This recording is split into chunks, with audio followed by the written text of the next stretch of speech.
Labvakar, mīļie Dārziņu apkaimes ļaudis! Man ir liels prieks, ka jau 2. gadu pēc kārtas mēs visi esam sanākuši mūsu likteņu upes Daugavas krastos, lai pieminētu mūsu varoņus, karavīrus, kuri krituši brīvības cīņās un cīnījušies par Latvijas neatkarību un brīvību.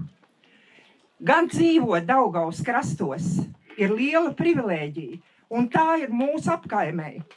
Un ļoti liela privilēģija ir arī Lāčplēša dienu svinēt Daugavas krastā, redzot tās ūdeņus tekam garām. Man ir liels prieks, ka šeit ir sanākuši daudz bērni, jaunieši. Es šodien biju brāļu kapos, un droši vien arī daudzi no jums. Arī tur bija sanākuši jaunas ģimenes ar bērniem, ar bērnu ratiņiem, ar maziem bērniņiem pie rokām. Lūk, tā ir tā patriotiskā audzināšana, kura sākās katrā no ģimenēm. Bet, protams, patriotiskā audzināšana nav tikai 1 vai 2 reizes gadā aiziet uz kapiņiem un nolikt svecīt vai iziet lāpas gājienā. Patriotiskā audzināšanā patiesībā ir mūsu ikdiena. Un tā sākas ar mūsu ģimenēm, jo stipra, atbildīga un droša ģimene ir katras valsts pamats un spēks, uz kura Latvijas jebkurai valstī attīstīties. Un tā tas ir arī Latvijā.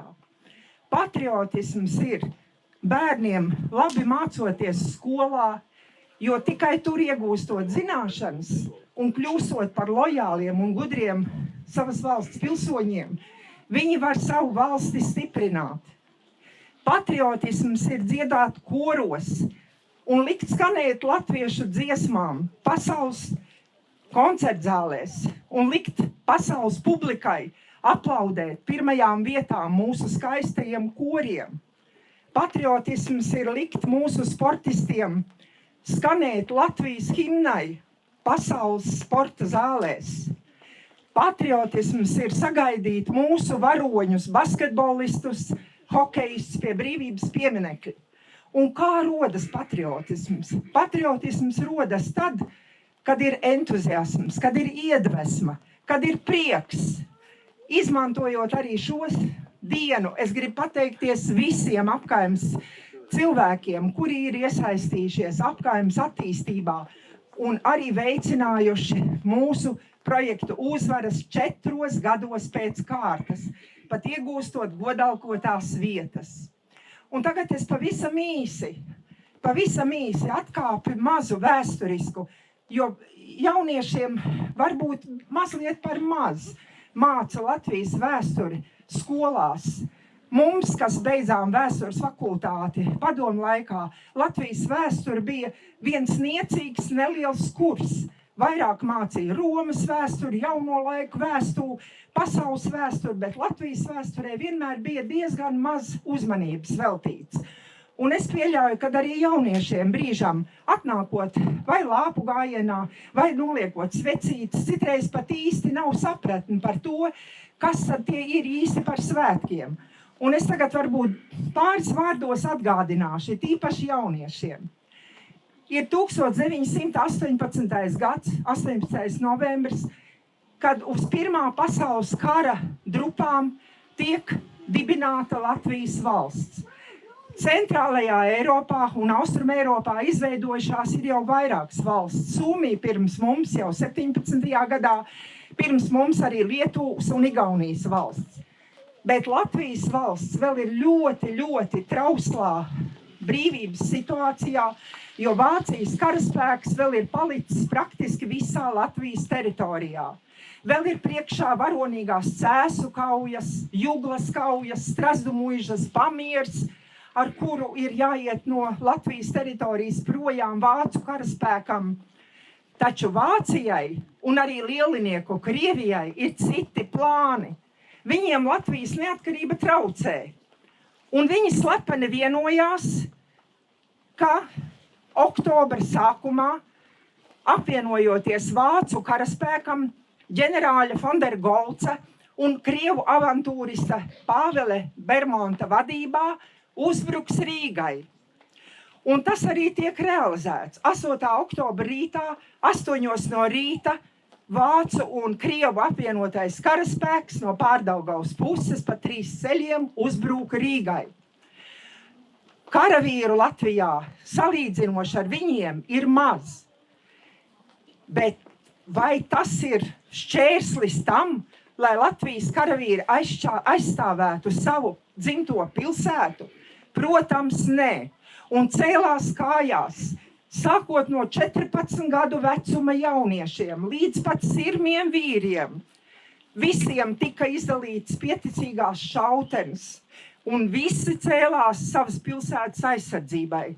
Vēlāk Rīgā ieradās arī pulki no Latgales un Vidzemes, un Rīgas aizstāvība tika noturēta. Tagad mēs visi sekojam televizorā līdzi, kas notiek Ukrainā. Mēs redzam, kā tiek bombardētas pilsētas, un arī Rīgai ir šī vēsturiskā pieredze, jo apvienotais Vācu un Krievu karaspēks bombardēja Vecrīgu no Daugavas kreisā krasta.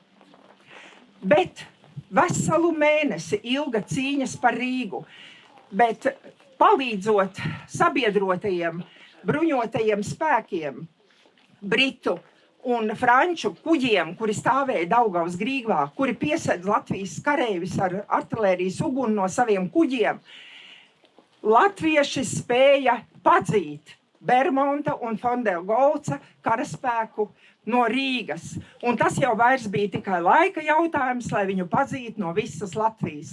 Vēl priekšā, protams, bija cīņas pie Liepājas un citām Latvijas pilsētām, bet Rīga tika atbrīvota 11.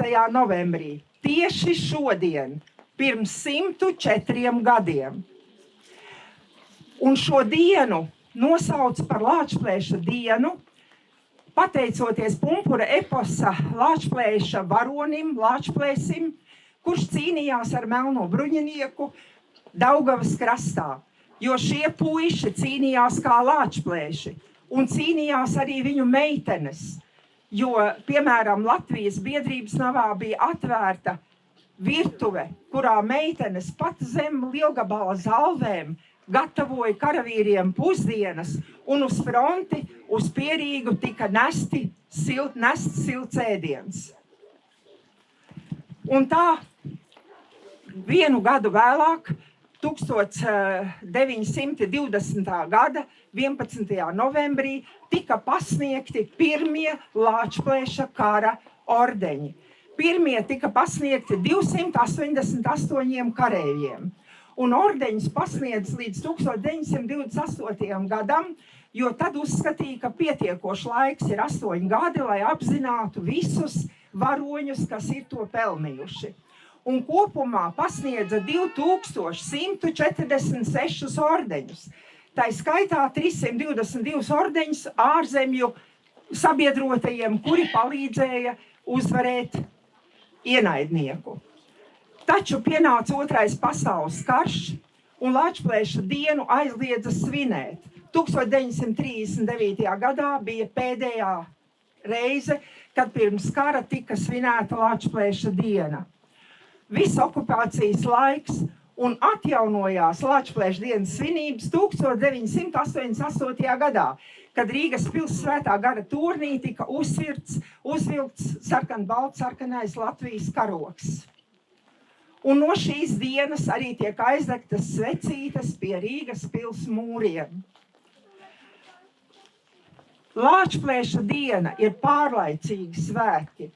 Tad piemin ne tikai kareivis, kas ir krituši Pirmajā pasaules karā un brīvības cīņās, tad piemin visos laikos par Latviju cīnījušos un kritušos kareivus.